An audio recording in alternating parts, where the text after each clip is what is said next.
Hello friend, this is Rupesh and you're watching CVP Nuts video series on C++ and today's topic is Mutex in C++ threading, or why use Mutex, or what is the race condition and how to solve it, and what is critical section. So we're going to answer all these questions in this video. So stay till the end and you'll enjoy this. That's for sure.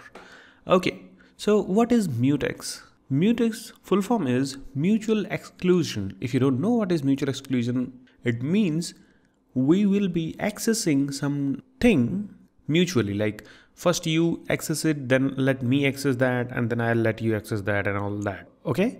Or if you want to know, in Hindi, it's called samjhauta. Samjhauta in between two threads or more than two threads to access some common data. Okay, if you don't understand this, leave it. We'll see the example and you'll get it better.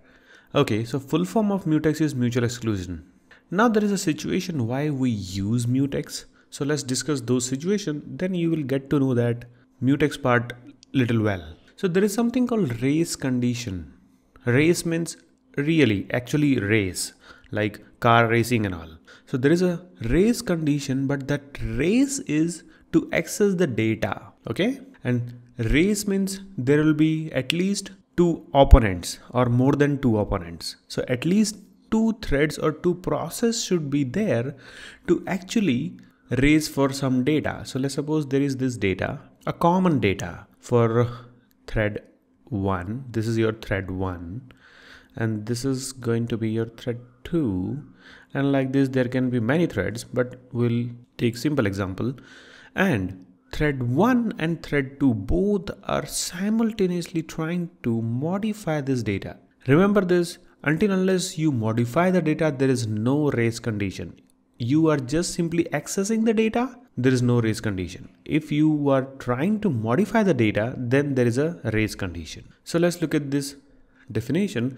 Race condition is a situation where two or more threads or process happen to change a common data at the same time. What I mean to say is, let's suppose you have some variable integer x is equal to 0. There are two threads T1 and T2. They both are trying to change this x into something else. Maybe thread 1 and thread 2 both are trying to increment the value whatever is there inside x. So currently we have 0 in x. So T1 is also trying to increment x by 1 and T2 both are trying to increment x by 1. Then in that case, once both are done, the result should be 2, right? But the problem is there is a situation where result might not be 2, it might be 1 also. So let's discuss that situation, and that is actually the race condition. Okay, so as I said, we have this integer x here. So let's have this T1 and T2. Okay, and do you know what instructions are used when you changed some variable? I mean, when you increment, decrement, or do some stuff on variables, some assembly instructions are executed, right? So whenever you change some variable, let's suppose you're doing some x plus plus. So this is like x is equal to x plus 1. So how actually computer does this? There are three things. First is load. Second is increment, and third is store. So load means you will load whatever is there at x inside accumulator register. Do you remember your computer architecture class? Accumulator register is there where you bring all those variables and change that value and push it back. So that's what happens. So first you will load whatever is there inside x. So x is having 0 for now. So what will happen? When there is load, let's suppose T1 and T2 happen to load at the same time. So they loaded x means 0, and this also load 0 in accumulator register. There is some accumulator register.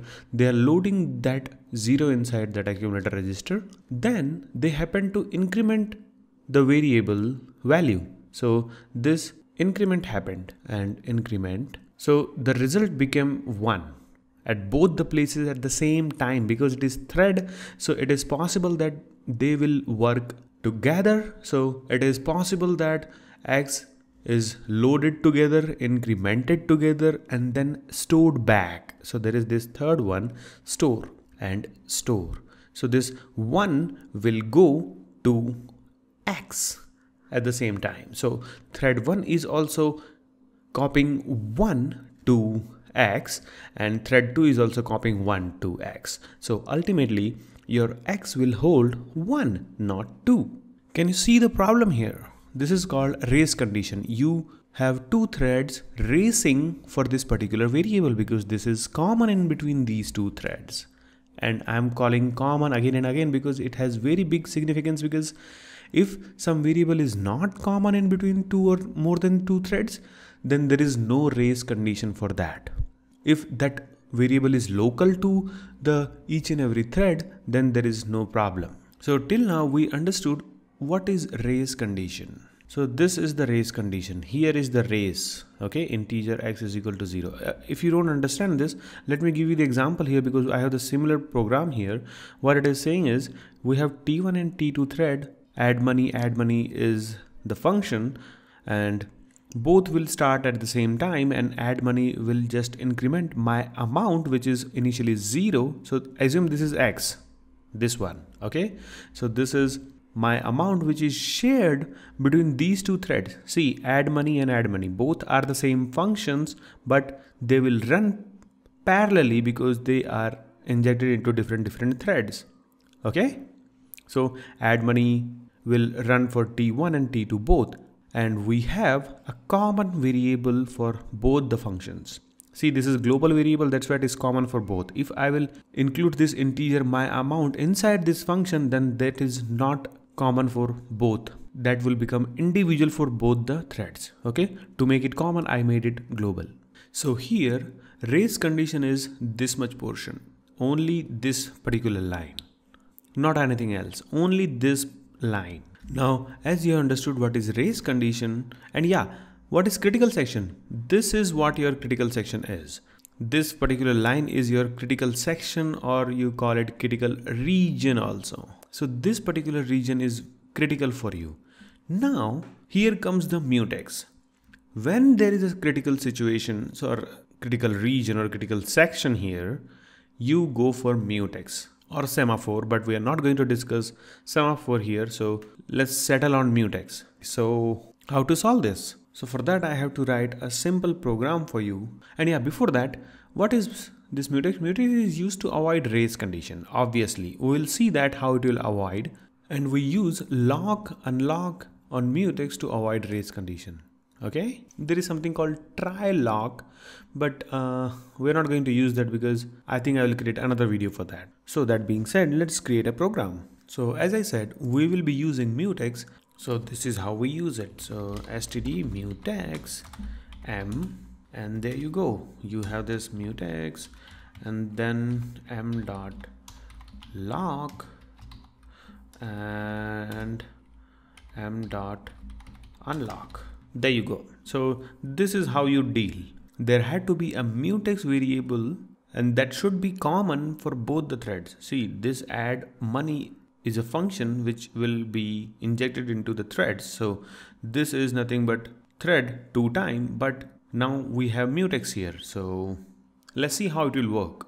But before that, let's execute it and confirm that it is working fine. Okay, we have does not name type mutex. Oh my goodness, we don't have mutex in std. Why? Okay, hash include mutex. I missed that actually. Yeah. Okay, so there is a header called mutex. If you want to use mutex, you have to include that. So hit enter, it compiled. Now execute it. See, you got 2 here. Now let's understand how this is working. So as you all know that when we create T1 and T2 here, it will create 2 threads. First T1 and another will be T2. Now they both will start parallelly. Let's assume they will start at parallel or same time. So we have 2 threads. They started together. So they both will reach to this m.lock at the same time. Let's suppose they are reaching at the same time.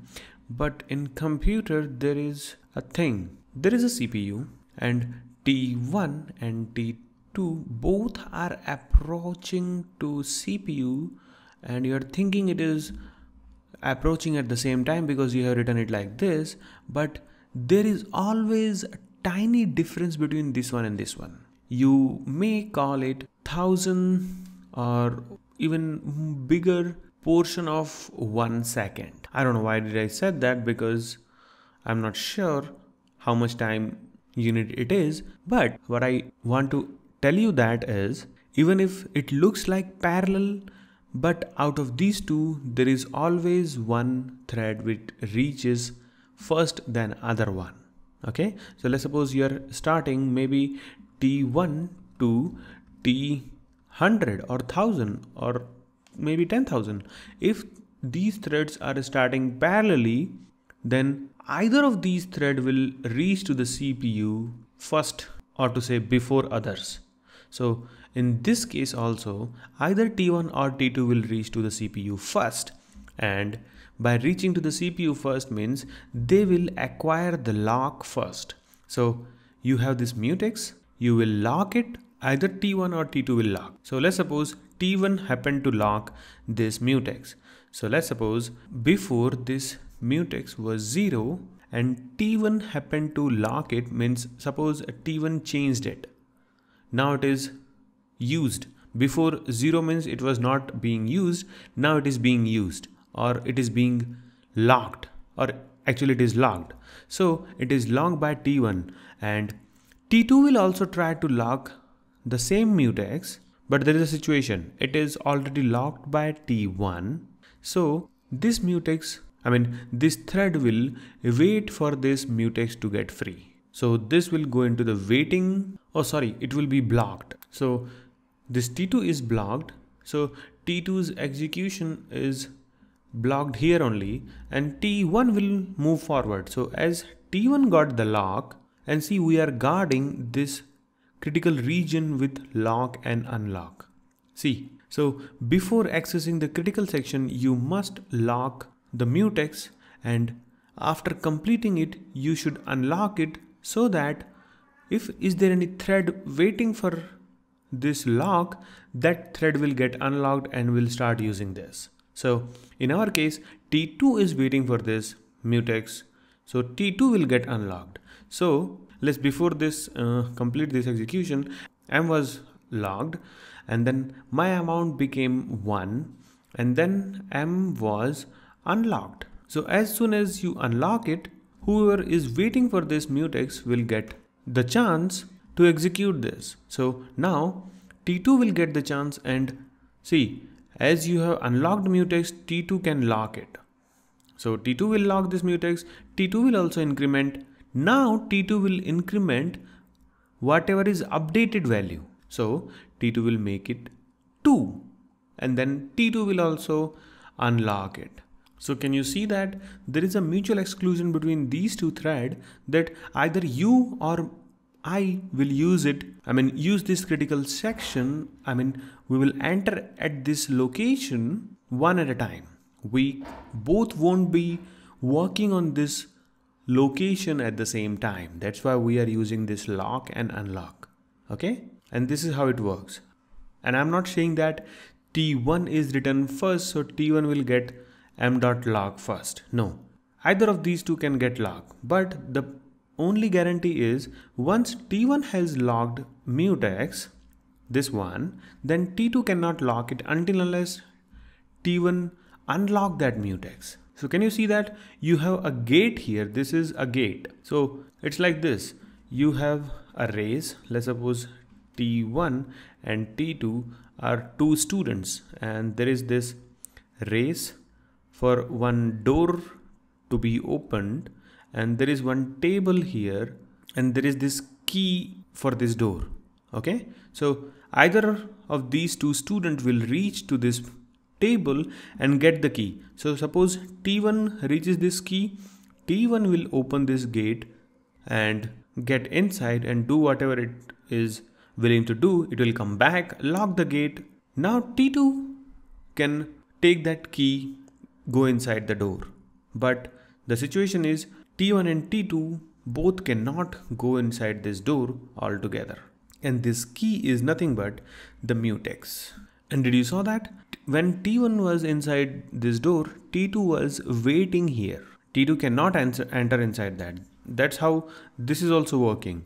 Let's suppose T1 happened to get this lock first, then T2 was waiting here itself. T2 cannot go inside this and execute plus plus my account.